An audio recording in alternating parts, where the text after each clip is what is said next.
Let Free the Curse of Taekwondo is a BL that really took me by surprise.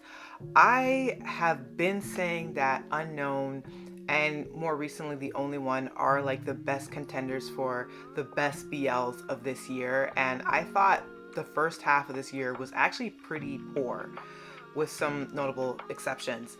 But I'm telling you, in the last quarter of this year, some of the best stuff has been coming out, and Let Free the Curse of Taekwondo is definitely up there. There's 4 episodes of this Korean BL that are out right now, and I'm absolutely spellbounded by how incredibly good it is.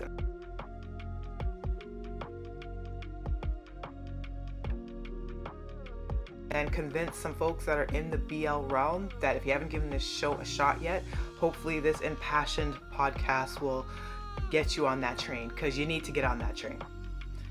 Hi, I'm Monique. I am the host of Off by Purple Art podcast, where I talk to you about K-dramas, C-dramas, BTS, and so much more.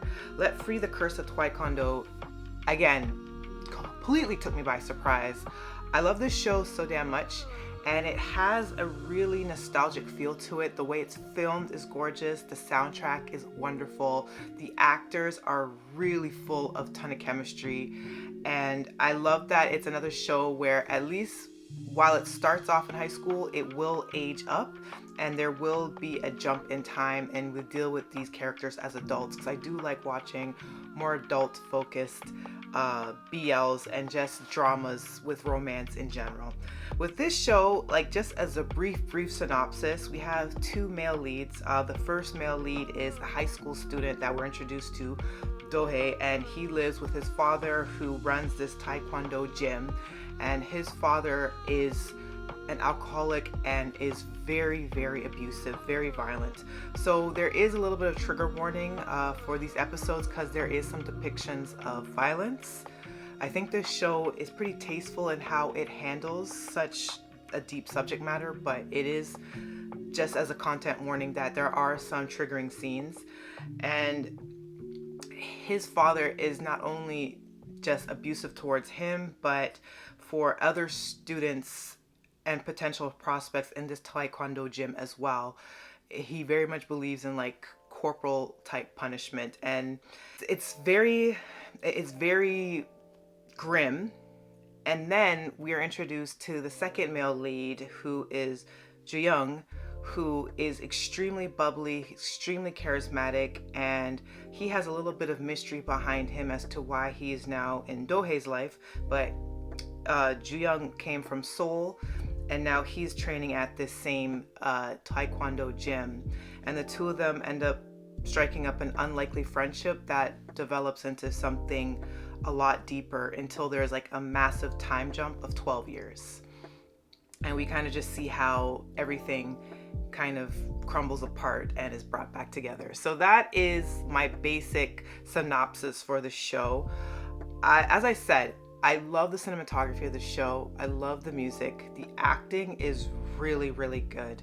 And these are 2 actors as well that do a lot of acting with their eyes and facial expressions.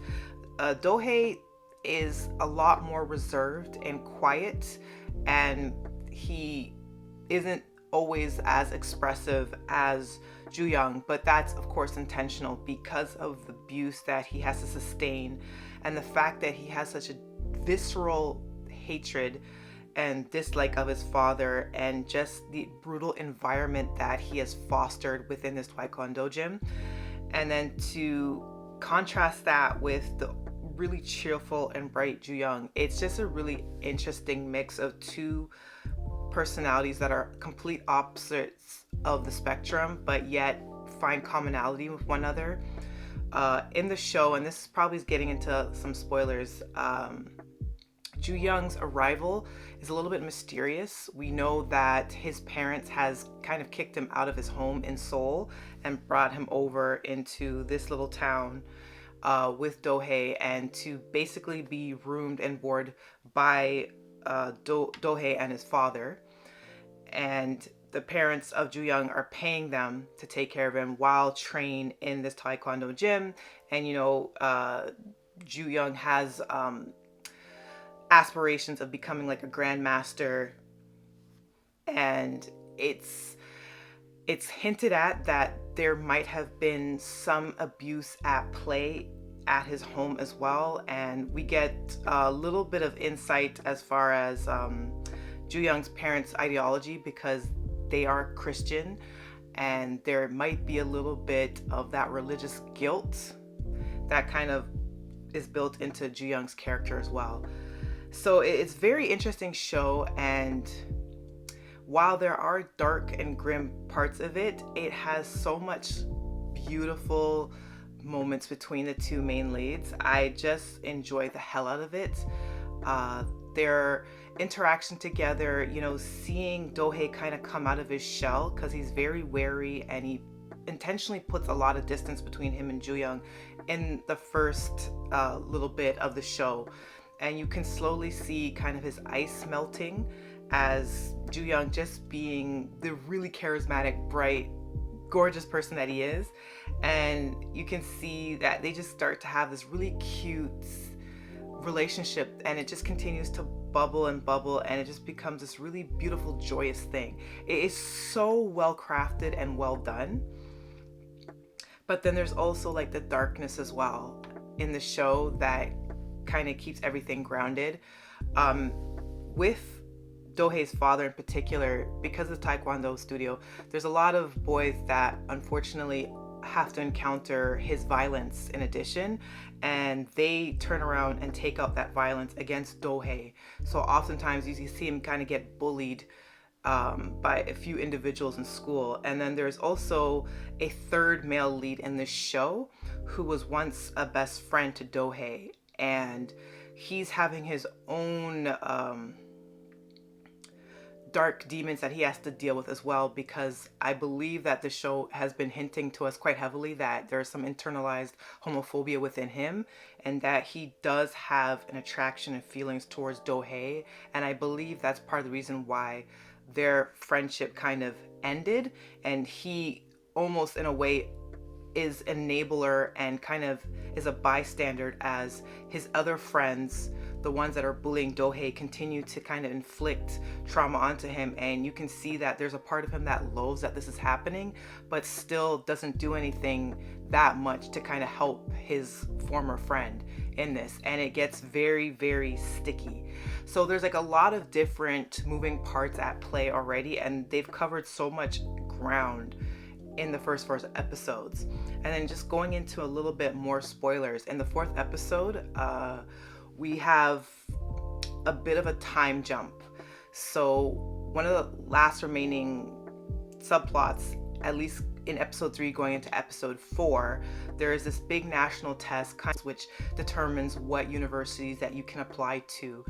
That is something that Do-hae's been looking forward to so much, because he can finally put some distance between himself and his father and kind of go on with his life and get to do all the wondrous things. And the day of that test, his father, of course, becomes inebriated again. And Ju-young actually has to step in because his father, Do-hae's father, is trying to get in contact with Do-hae, and it's obviously going to distract from him getting his examination done. And then Ju-young kind of sacrifices himself. They get into an altercation, a really bad one. And that kind of destroys Do-hae's resolve. And it ends up with him kind of leaving town. And then there's this massive gap in time. So episode 4 is like a 12-year jump. They've had this long separation. Their relationship has broken down. And it's essentially due to the father and him being an asshole.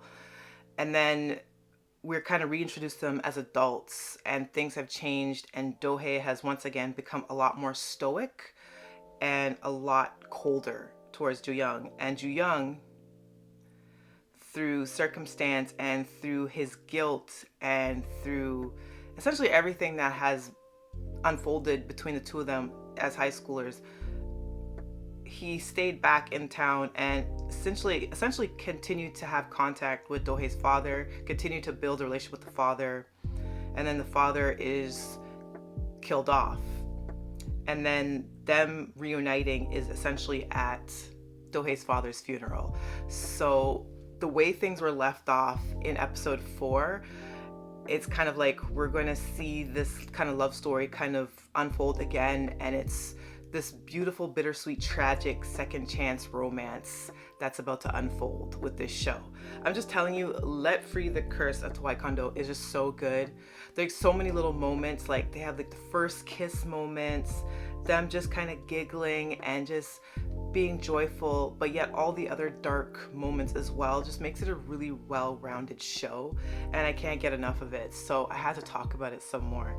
So let me know your thoughts. Have you been watching the show? Have you been finding that in the latter half of this year, like the BLs, if you're into BLs, has just been exponentially better? There's been so many good shows that have come out in like the last quarter, and it's crazy to me because I was complaining so much that I felt like this year overall dramas as a whole have been really weak, yet they're bringing out all these bangers in like literally the last quarter. And I know Love in the Big City, which is another huge BL, which I think is more bordering on LGBTQ plus programming versus just strictly a BL, is coming out as well, which also has a lot of good reviews, and I'll be checking that out as well. But let me know your thoughts. If you are watching the video version of this podcast on YouTube, have you watched the show? What do you think of it? Do you think that the latter half of this year has been coming out with the best stuff, or do you think there's some hidden gems earlier in the year that I didn't check out that I probably should check out? If you're listening to the podcast via Spotify or Apple, I love you, appreciate you so much. Until the next one, bye.